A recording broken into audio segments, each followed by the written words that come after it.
नमस्कार। दुनिया में एक ऐसा संकट तेजी से गहराता जा रहा है जिसका असर आने वाले समय में सीधे भारत की अर्थव्यवस्था और आम लोगों की जेब पर पड़ सकता है। रेड सी यानी लाल सागर में हूती विद्रोहियों के लगातार ड्रोन और मिसाइल हमलों ने वैश्विक समुद्री व्यापार को हिलाकर रख दिया है। अब सबसे बड़ी चिंता सिर्फ जहाज़ों की सुरक्षा नहीं बल्कि मैरीटाइम इंश्योरेंस प्रोटेक्शन यानी समुद्री बीमा की है। यदि बीमा कंपनियां इस इलाके को अत्यधिक जोखिम वाला घोषित कर देती हैं या बीमा देने से पीछे हटने लगती हैं तो भारत समेत कई देशों के लिए गंभीर मुश्किलें खड़ी हो सकती हैं। भारत अपनी ऊर्जा ज़रूरतों का बड़ा हिस्सा पश्चिम एशिया से पूरा करता है। कच्चा तेल, LNG और कई ज़रूरी सामान समुद्री रास्तों से ही भारत पहुंचते हैं। इनमें से बड़ी संख्या में जहाज़ रेड सी और सुएज़ नहर के रास्ते आते हैं। अगर यह मार्ग असुरक्षित हो जाता है तो जहाज़ों को अफ्रीका के केप ऑफ गुड होप से लंबा रास्ता अपनाना पड़ता है।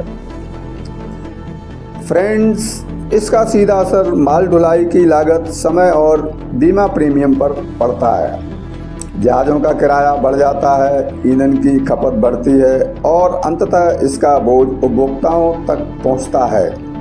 यानी पेट्रोल डीजल से लेकर रोज़मर्रा की वस्तुएं महंगी हो सकती हैं। एक और चुनौती यह है कि भारत के पास अंतर्राष्ट्रीय व्यापार के लिए पर्याप्त संख्या में अपने व्यापारी जहाज़ नहीं हैं। भारत का बड़ा हिस्सा विदेशी शिपिंग कंपनियों पर निर्भर करता है। यदि विदेशी कंपनियां सुरक्षा कारणों से जहाज भेजने से हिचकिचाती हैं तो अत्यधिक शुल्क मांगती हैं तो भारत की सप्लाई चेन पर दबाव बढ़ सकता है। इसी बीच सऊदी अरब और खाड़ी क्षेत्र के कई देशों के लिए भी यह स्थिति चिंता का विषय बनी हुई है। लगातार बढ़ते हमलों के कारण पूरे क्षेत्र में समुद्री सुरक्षा को लेकर नई रणनीतियां बनाई जा रही हैं। ऐसे माहौल में भारत को भी अपनी समुद्री सुरक्षा और व्यापारिक रणनीति को मजबूत करना होगा। विशेषज्ञों का मानना है कि यदि रेड सी संकट लंबे समय तक जारी रहता है तो भारतीय नौसेना की भूमिका और अधिक महत्वपूर्ण हो सकती है।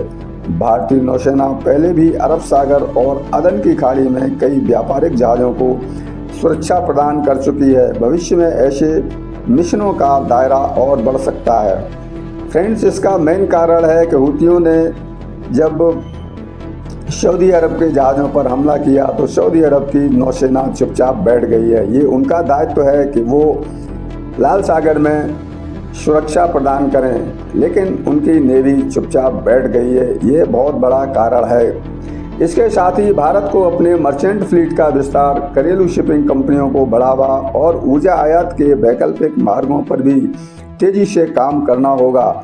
इससे किसी भी वैश्विक संकट का असर कम किया जा सकेगा।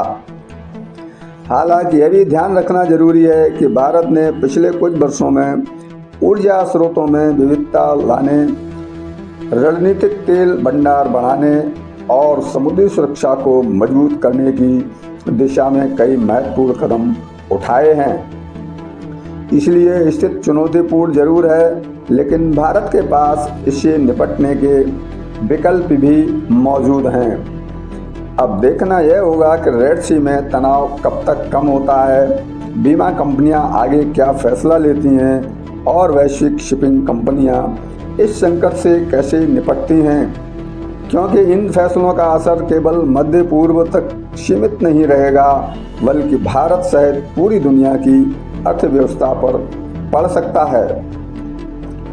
फ्रेंड्स, अगर आपको यह विश्लेषण पसंद आया हो तो वीडियो को लाइक करें, अपने विचार कमेंट में ज़रूर लिखें और ऐसे ही तथ्यपूर्ण विश्लेषण देखने के लिए देश की बात चैनल को सब्सक्राइब करना न भूलें। अभी सब्सक्राइब करें। धन्यवाद।